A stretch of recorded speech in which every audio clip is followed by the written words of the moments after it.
मध्यंतरी जरांगे पाटील यांची भेट झाली होती. लोकसभेच्या संदर्भातली चर्चाही झालेली आहे.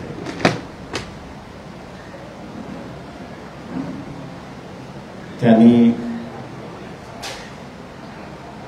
एक नवीन सिस्टम जी उभी केली त्याच्याबद्दलची असणारी त्यांनी माहिती दिली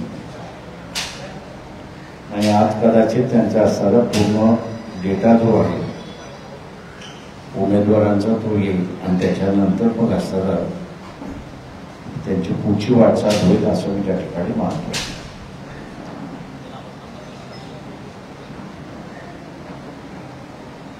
दुसरं,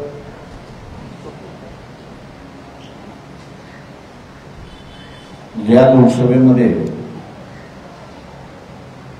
आमचा असणारा प्रयत्न होता त्या ठिकाणी की बीजेपीच्या विरोधातली असणारी एक मजबूत आघाडी उभी राहावी अशी असणारा प्रयत्न होता.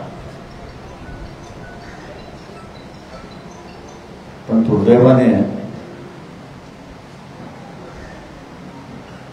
ज्या पद्धतीने आम्हाला आघाडी पाहिजे होती त्या पद्धतीने आघाडी उभी राहत नाही अशी असणारी परिस्थिती आहे.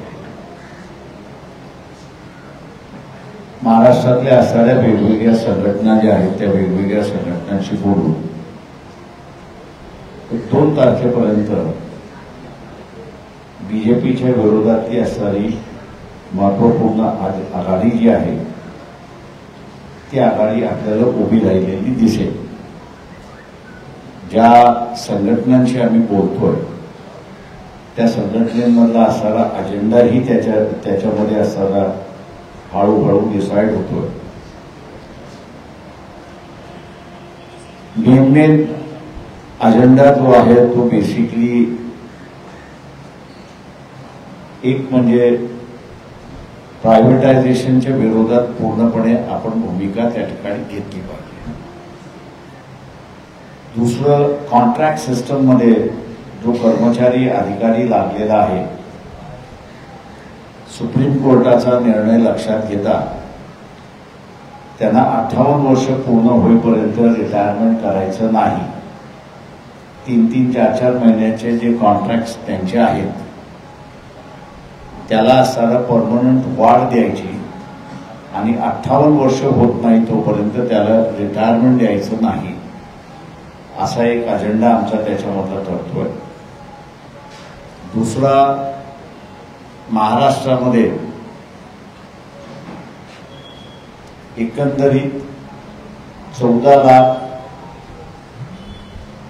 सरकारी कर्मचारी आहेत आणि अधिकारी आहेत.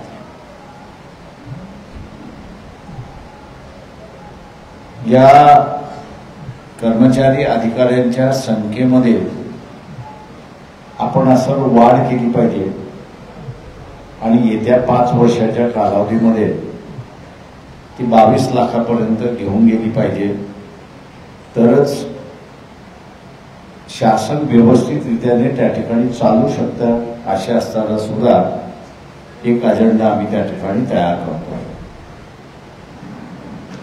दुसरं जे आहे त्याच्यामधलं एक सगळ्यात महत्वाचं जे आहे ते म्हणजे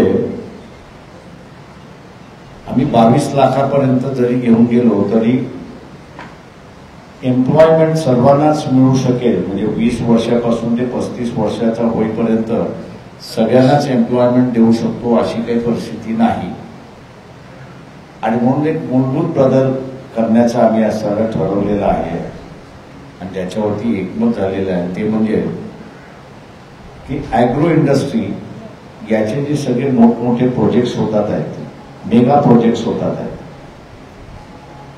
त्या मेगा प्रोजेक्ट्सच्या ऐवजी जुन्या काळामध्ये जशी पिठाची चक्की होती, गावागावामध्ये होती, वस्त्यामध्ये होती, तशाच रीतीने टेक्नॉलॉजिकल बदल झालेला आहे मोठ्या प्रमाणात. आणि हा टेक्नॉलॉजिकल बदल लक्षात घेता ॲग्रो प्रोसेसिंग इंडस्ट्री, मायनर आणि टायनी इंडस्ट्री, मायक्रो इंडस्ट्री अशा रीतीचा असताना त्या ठिकाणी भर द्यायचा, वाढवायचा अशी असणारी परिस्थिती आहे.